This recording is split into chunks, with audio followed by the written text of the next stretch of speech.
You're watching This Week in Louisiana Politics with Fred Childers.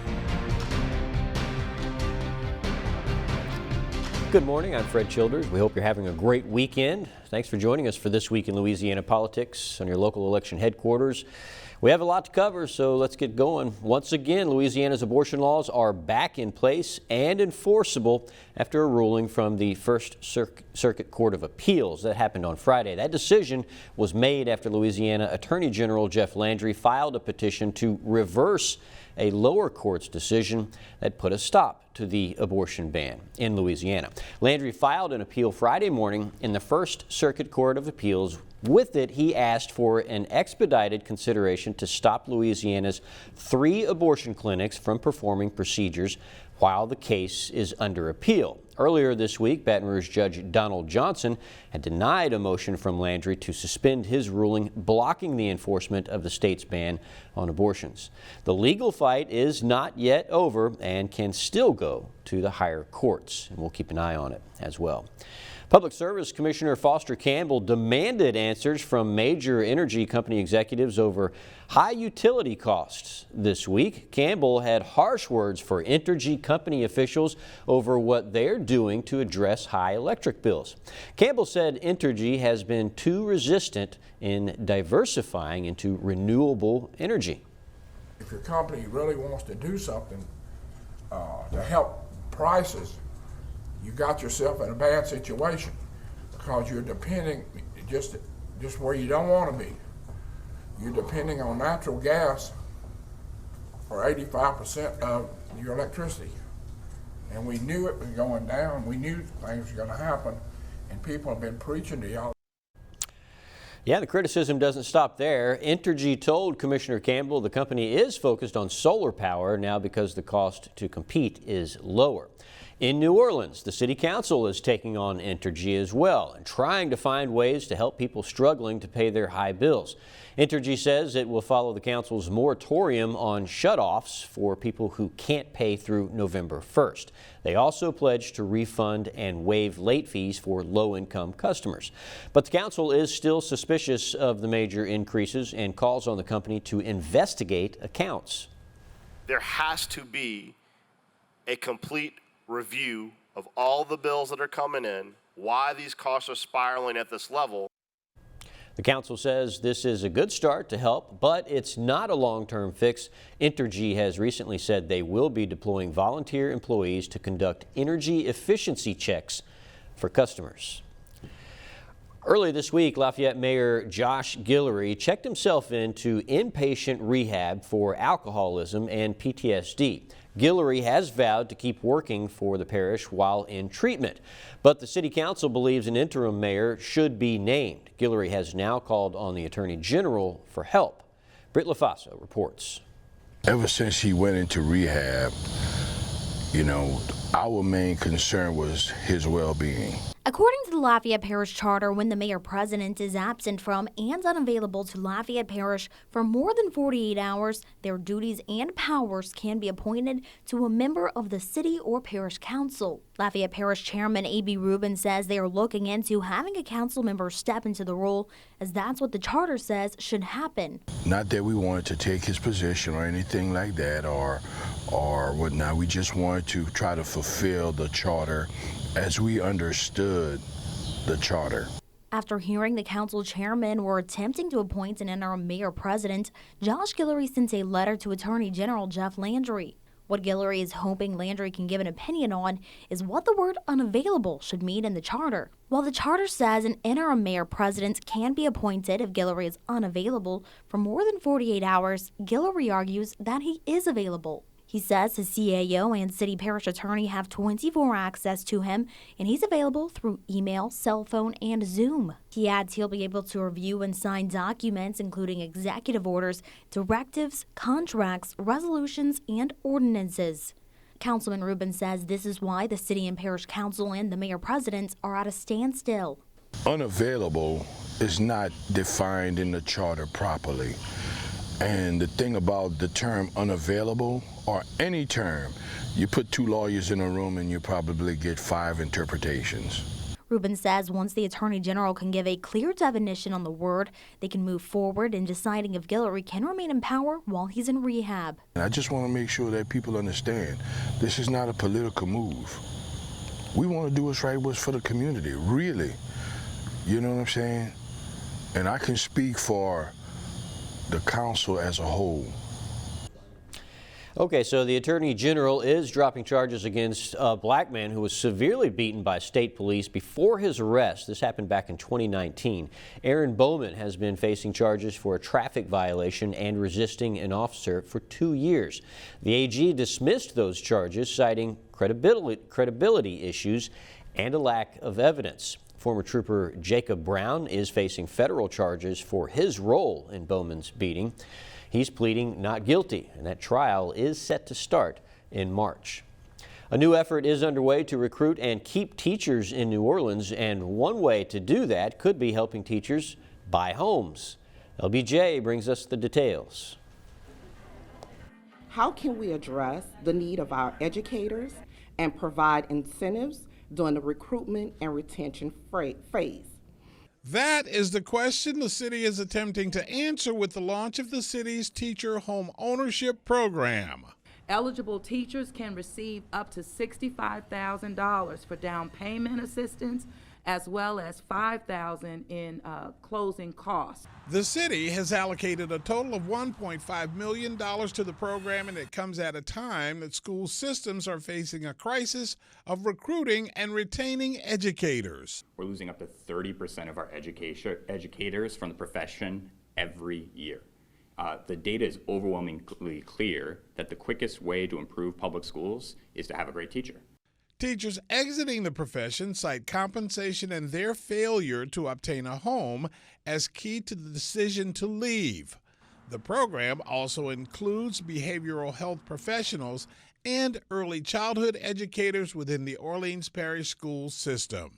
We are really committed to making sure that there are viable pathways for all New Orleanians to be economically secure. And housing is one of the key factors in economic security. For Moving New Orleans Forward, I'm LBJ, WGNO News. Louisiana's rural areas are closer than ever to having more reliable internet. $130 million in new funding is being sent to 50 parishes to start construction on high-speed broadband fiber networks. Governor John Bel Edwards was in East Feliciana Parish recently to talk about how the pandemic showed the internet's shortcomings in those rural Louisiana areas. When students needed to do remote learning, that was easier said than done because they didn't have the access either. If you've got a business somewhere and you want to get started, it's so much easier if you have reliable internet service, if you want to become more profitable. In East Feliciana Parish, the money will increase internet speeds for 2,300 customers. All that legislation that passed out of the State House over the summer, well, it goes into effect tomorrow, August 1st. Here are a few of the more notable ones. Police will no longer use the odor of marijuana as probable cause to search a home without a warrant. Also, smoking or vaping marijuana in a vehicle will be illegal. And state employees or those looking for a job with the state who use medical marijuana will be protected from negative consequences based on a positive drug test. It does not protect them if they use on the job, however. And strengthened laws dealing with catalytic converter thefts and carjacking go into effect tomorrow as well. Coming up, a bureaucratic wrinkle that kept 2016 flood victims from getting the help they desperately needed has finally been ironed out. We'll tell you how when we come back. Stay with us.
This is your local election headquarters.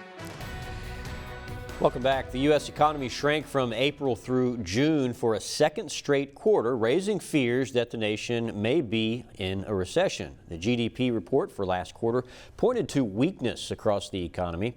Consumer spending slowed as Americans bought fewer goods. Higher borrowing rates, a consequence of the Federal Reserve's series of rate hikes, clobbered home construction, which shrank at a 14% annual rate. The Fed raised its benchmark rate by a sizable 3/4 of a point for a second straight time in its push to conquer the worst inflation outbreak in 4 decades. The Fed is hoping to achieve a difficult soft landing, an economic slowdown that manages to rein in rocketing prices without sending the economy into a tailspin. Victims of the 2016 flood could get another chance at a grant to help them rebuild. Finally, after 6 years of fighting, the U.S. House has passed a bill that will take off income restrictions when it comes to some grants. Capitol reporter Shannon Hecht explains how it can help.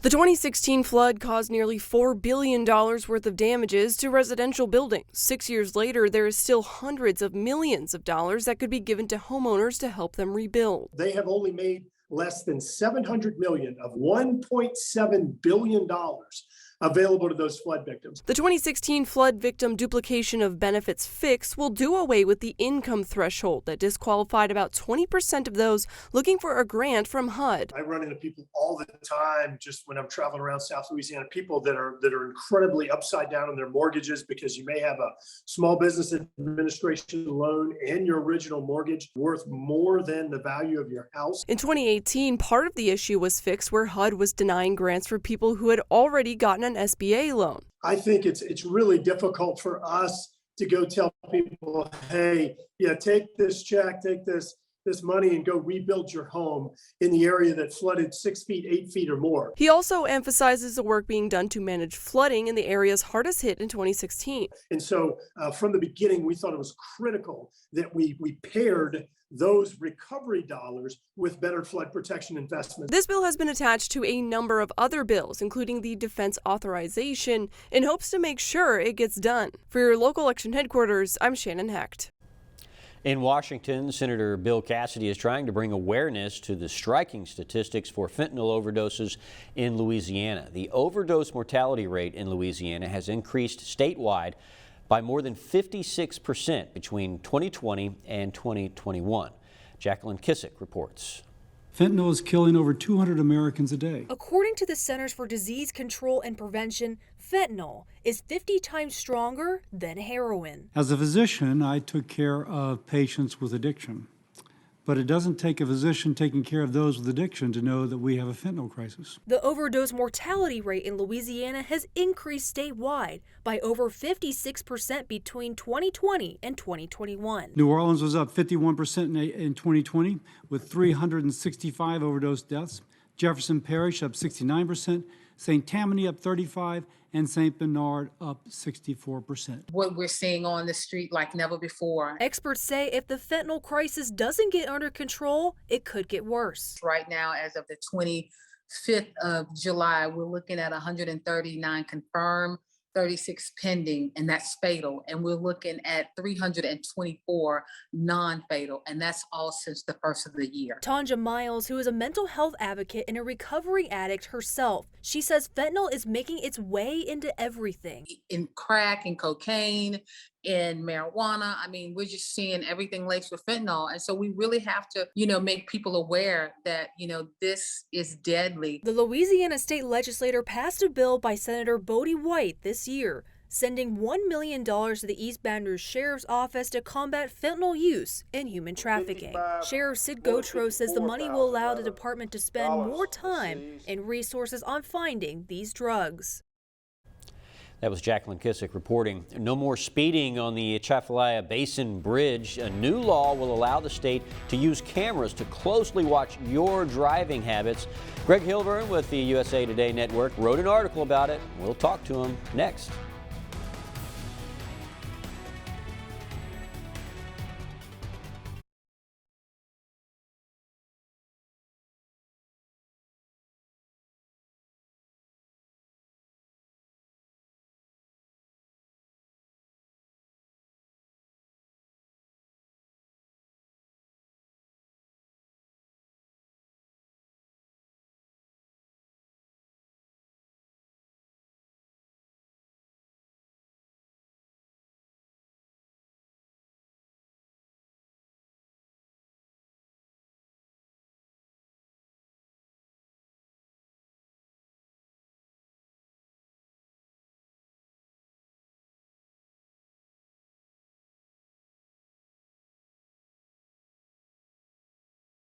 This is your local election headquarters. Welcome back to This Week in Louisiana Politics. Over the summer, a bill passed in the Louisiana legislature that would affect pretty much anyone driving between Baton Rouge and Lafayette. Actually, it would affect anyone who drives over the Atchafalaya Basin Bridge. It will allow for cameras to enforce the speed limit on that bridge. Greg Hilburn, a political reporter for USA Today Network, our friend and frequent speeder over that bridge, joins us now. Greg, thanks for joining us. Hey, it's always great to be on your show, Fred. Thanks for having me. And you're not going to deny speeding over the bridge? I don't litter, but I do speed. Okay, fair enough. All right, honest. So you wrote about this bill, which is why I'm having you on. What does it do specifically? I know it puts cameras up, but those cameras are going to time motorists? It's going to, they're going to install cameras. They're going to install those signs that you see elsewhere that tell you how fast you're going, and sometimes it'll say slow down or you're going this, so they're going to do that first before they do the enforcement part, which will be the cameras. And they're doubling the speeding fines to try to get, to try to get some people to be safer. I mean, this bridge, the number of accidents have doubled over the last 10 years, according to the Secretary of Transportation, Sean Wilson. And I know I've read, when I read your article, Sean Wilson seems on board with this. He thinks it's necessary.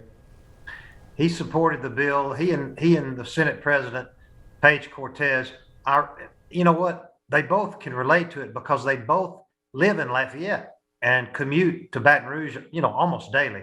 So they see what's happening on that bridge. They themselves see how many cars pass them when they're going the speed limit. Of course, they're not always going the speed limit either. So, but it's really what maybe our most treacherous corridor that we have in the state.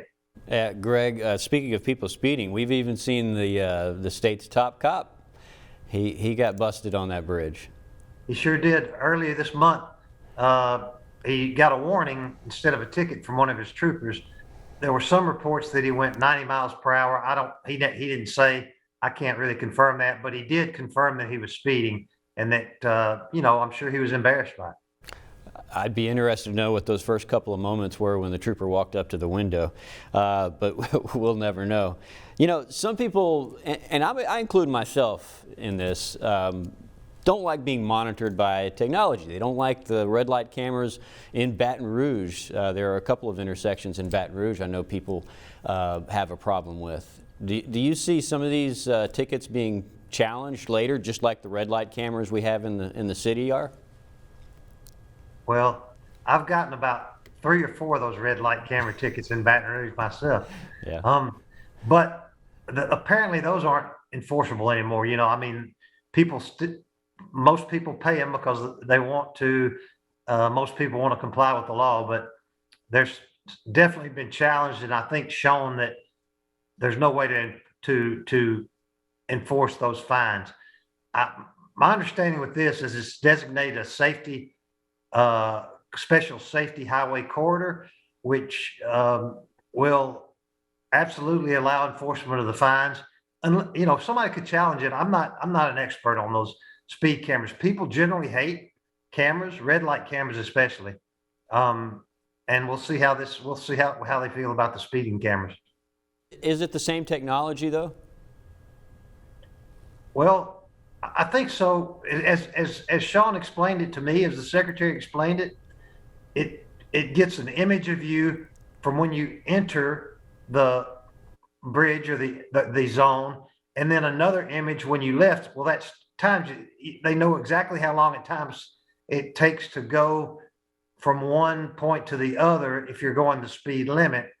So if you get there faster, it's going to be, they've got you, supposedly. Right. And this is they say this is a dangerous bridge. We've seen several accidents over the past couple of years, and some of them have even, unfortunately, been deadly, correct?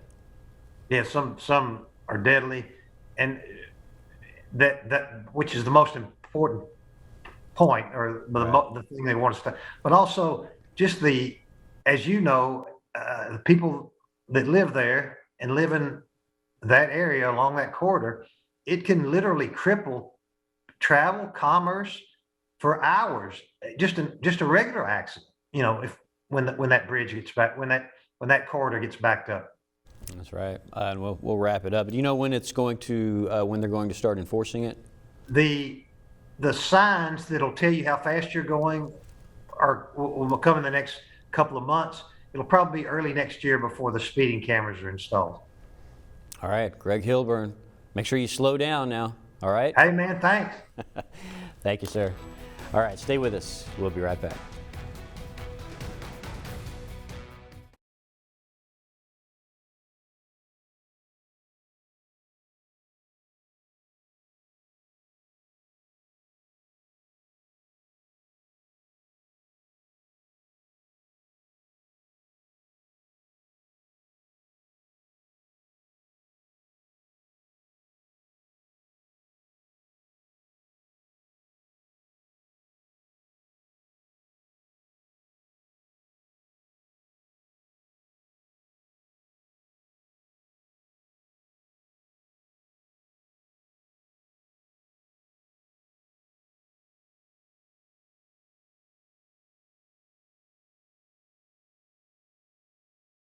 This is your local election headquarters.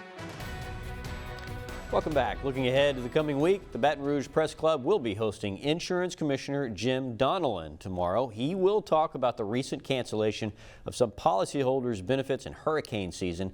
And remember, a number of new laws will be going into effect. That happens tomorrow. So check out what changes are coming. You can go to the website at legis.la.gov, or you can just do what I do and Google Louisiana legislature, and you'll find it one or two tries. Thanks for joining us for This Week in Louisiana Politics. I'm Fred Childers. Stay safe, stay informed, and I'll see you next Sunday right here on your local election headquarters.